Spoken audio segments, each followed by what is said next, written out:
It was one of those gray afternoons where the sky looked heavy, like it was holding back tears.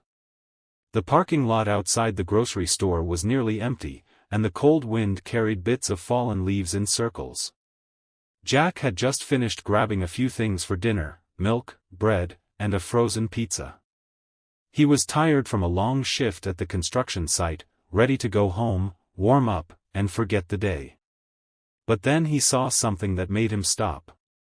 A car sat parked near the exit with its hazard lights blinking. A woman was standing beside it, one hand on her forehead, pacing back and forth. Next to her, a little boy, maybe 8 or 9, was crouched down by the tire, looking helpless. Jack glanced at them, then looked away. He told himself, not my problem.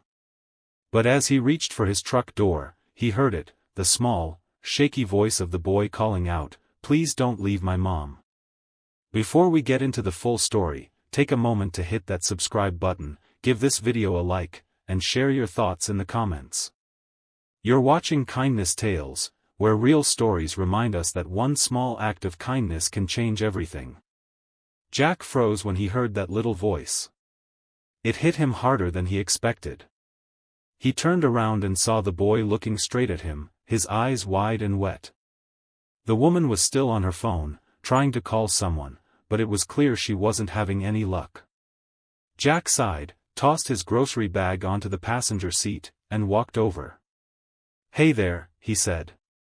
"You folks need some help?" The woman looked up, surprised but relieved. "Yes, please. The tire blew out on the way back from my mom's house. I don't have a spare that fits, and my phone's about to die. I've been trying to reach a tow truck for an hour." Jack nodded, crouched by the car, and saw the tire was shredded. "Yeah, this one's gone for sure." The little boy stared at him, hugging a worn-out teddy bear. "Mom said we were gonna be okay, but we're not, are we?" Jack smiled softly. "You're gonna be okay, kid. I'll make sure of it." The truth was, Jack didn't have anywhere urgent to be. But lately, he'd been keeping to himself, avoiding people, ever since his wife, Sarah, passed away the year before. Kindness felt like something distant, something he'd lost the energy for. Helping this stranger wasn't part of his plan. Still, something in that kid's voice, so full of fear and hope, made it impossible to walk away. He told the woman to pop the trunk, but as he looked inside, he realized she really didn't have a usable spare. He rubbed the back of his neck, thinking. "All right," he said finally. "Tell you what. There's an auto shop about 2 miles down the road. I can grab a used tire that'll fit. You stay here with your boy. Lock the doors if it gets cold." The woman hesitated. "Oh, I can't ask you to do that. You don't even know us." Jack shrugged. "Yeah, well, you don't know me either. Guess we're even." He grinned a little. "I'll be back." When he returned about 40 minutes later with the tire in the back of his truck, the woman's eyes filled with tears. "You actually came back," she said softly. "Didn't have much choice," he replied, half joking.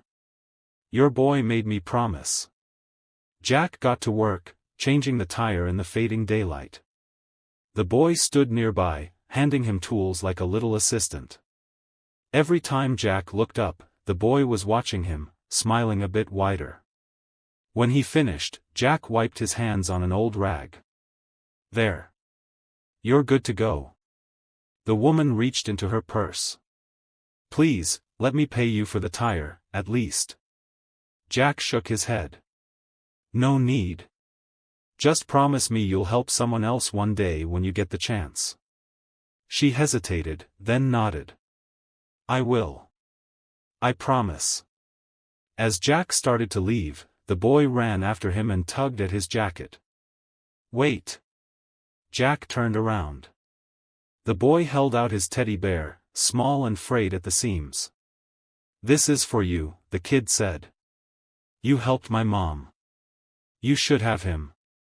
Jack looked at the toy, stunned. "Hey, buddy, you don't need to." But the boy shook his head firmly. He keeps people safe. That's what Mom says. You should have him. Jack took the bear carefully. Something about the gesture, the innocence, the honesty, hit him right in the chest. Thank you, he said quietly. I'll take good care of him.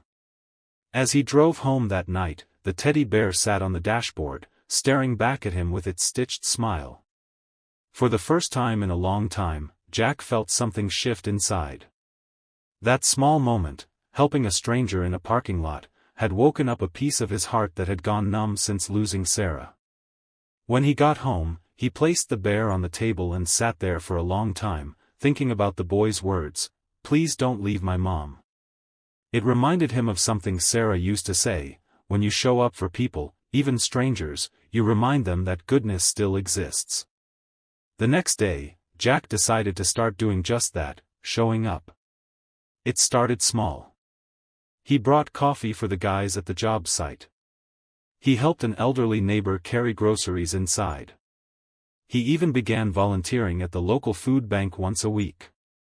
He didn't do it for thanks or recognition, he did it because that one act of kindness had reminded him how connected everyone really is. A few weeks later, Jack found an envelope taped to his front door.